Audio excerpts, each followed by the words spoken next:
Olá pessoal, tudo bem? Sejam bem-vindos à continuação da nossa aula sobre a Nova República. Nosso bloco aqui nós vamos falar sobre o Collor, como foi o governo do Collor, você já deve saber mais ou menos como foi, né?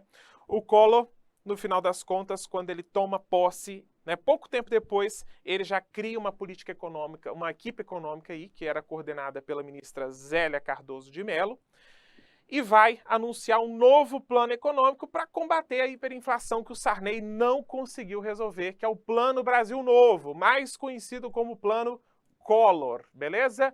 O que o Plano Collor vai tentar fazer? Vai extinguir o cruzado, que era a moeda, né, que o plano cruzado tinha criado, obviamente, né? E vai reestabelecer a moeda que existia antes do cruzado, que é o cruzeiro, beleza? E aí, nesse contexto aqui, olha, você vê quanto que marcava a hiperinflação, né? 2.751 mil, né? 2.751,34%, né? Então é muito ao ano, né? O crescimento da inflação aqui. Então, nesse contexto, o Collor, para resolver o problema da hiperinflação, ele vai aqui, né, tentar o restabelecimento da moeda antiga, mas ele toma uma medida extremamente polêmica, que foi o bloqueio aí nos bancos, né, de contas correntes, de poupanças, de aplicação financeira, né, caderneta de poupança, aplicação financeira, ele suspende tudo, não tinha como usar, né, para tentar conter a hiperinflação. Ele falava, depois a gente devolve tudo e tal, mas vamos conter aqui, né, o saque disso. Então, no final das contas, né, o dinheiro, né, que seria confiscado pelo governo, mas restituído depois, né, com algumas prestações, né, depois de alguns meses, para, no final das contas, resolver o problema da hiperinflação. Só que, claro, né, depois que você tira o dinheiro, né, confisca o dinheiro e vai entregando aos poucos, como a inflação vai mudando, o valor real do dinheiro confiscado já acabou, né? Dependendo aí do valor da inflação, da mudança, não adianta nada.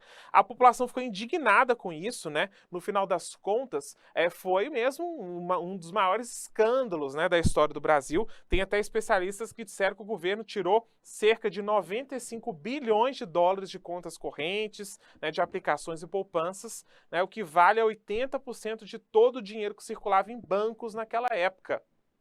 Né, foi algo que gerou extrema indignação da população, mas a população estava tão desiludida com a hiperinflação que ainda disse, bom, vai que dá certo, né? Só que no final das contas a gente sabe os efeitos disso, né?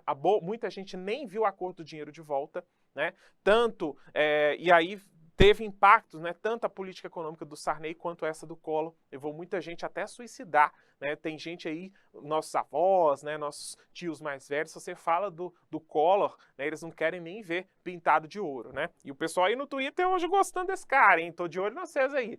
Para aplicar, então, uma tentativa de estimular a economia, o Collor tentou abrir ela para o mercado estrangeiro, né? Ele vai adotar medidas aqui que ficaram conhecidas como neoliberais. O Collor seria o primeiro presidente, né, que adotou uma cartilha econômica aqui de caráter neoliberal, né, tentando uma intervenção mínima do Estado na economia, mas isso depois, né, de fazer essa intervenção nas poupanças alheias, tá? Então ele tentou de fazer isso depois, não é totalmente neoliberal, claro, porque ele está intervindo, né, nas cadernetas de poupança, né, mas do ponto de vista da manutenção de relações com países estrangeiros, ele vai tentar abrir ao máximo a abertura, né, para o capital externo, tá certo? E aí tem muita gente que olha para o governo Collor com bons olhos, né? Fala, não, trocava muito de carro nessa época, né, consegui comprar meu carro novo, não sei o quê, porque o Brasil começa a ser inundado por produtos que não tinham aqui. Celular, né?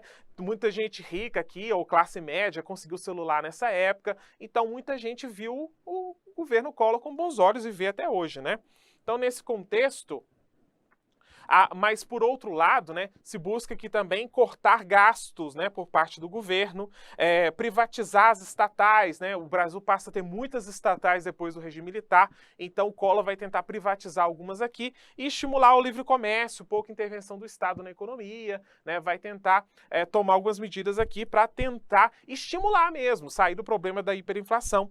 Do ponto de vista social, né, não melhora muito, a situação só piora, a hiperinflação continua, aumenta a desigualdade social aqui, até porque esses produtos que estão ficando mais fáceis, entre aspas, né, de serem adquiridos aqui no Brasil, que vem de fora, só o pessoal mais classe média para cima que consegue comprar, né?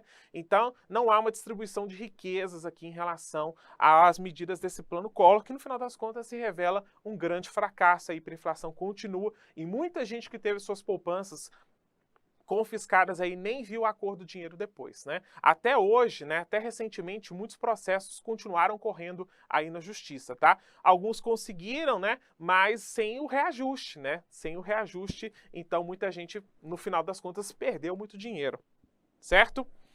Bom, mas o que vai fazer de fato, né, o que vai de fato comprometer o governo Collor aqui são os escândalos de corrupção. Em maio de 92, o irmão do Collor, o Pedro Collor, né, acusou o ex-tesoureiro da campanha do irmão, né, um cara chamado Paulo César Farias, o PC Farias, né, de, além de ser o tesoureiro ali, embolsar parte do dinheiro de campanha, ele se mantinha como uma figura que estava em várias negociatas, né, conduzidas por ele, mas que se ligavam ao Collor, nesse contexto aqui. Então, favores, né, uma série de esquemas ali eram conduzidos por esse PC, mas a mando do Collor, dizendo o Pedro Collor, irmão, né, do presidente.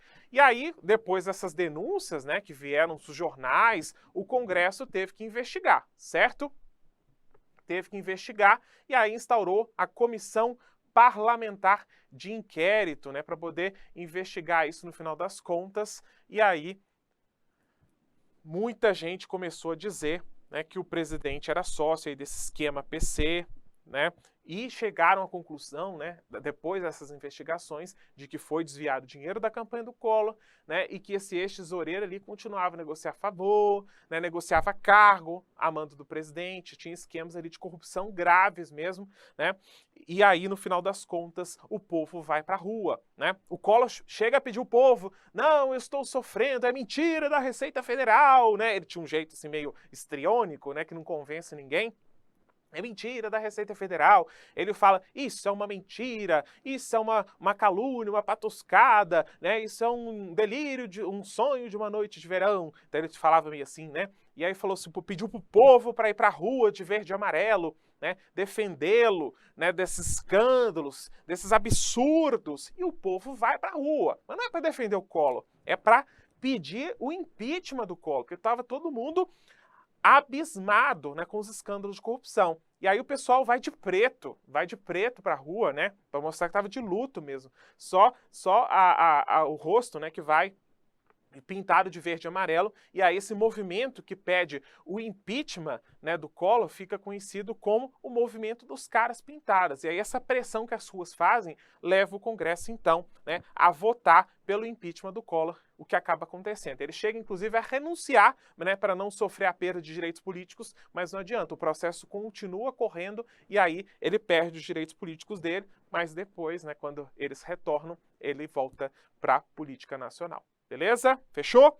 Bom, saímos do Collor, o Collor está fora e agora precisa assumir o vice. E quem é o vice? Ah, e entra o mineiro, né, para negociar as coisas, para manter o diálogo. Claro, os mineiros são importantíssimos nesse sentido e aí vai entrar o meu amigo, o presidente Itamar Franco, beleza? Então vou deixar para falar dele no nosso próximo bloco.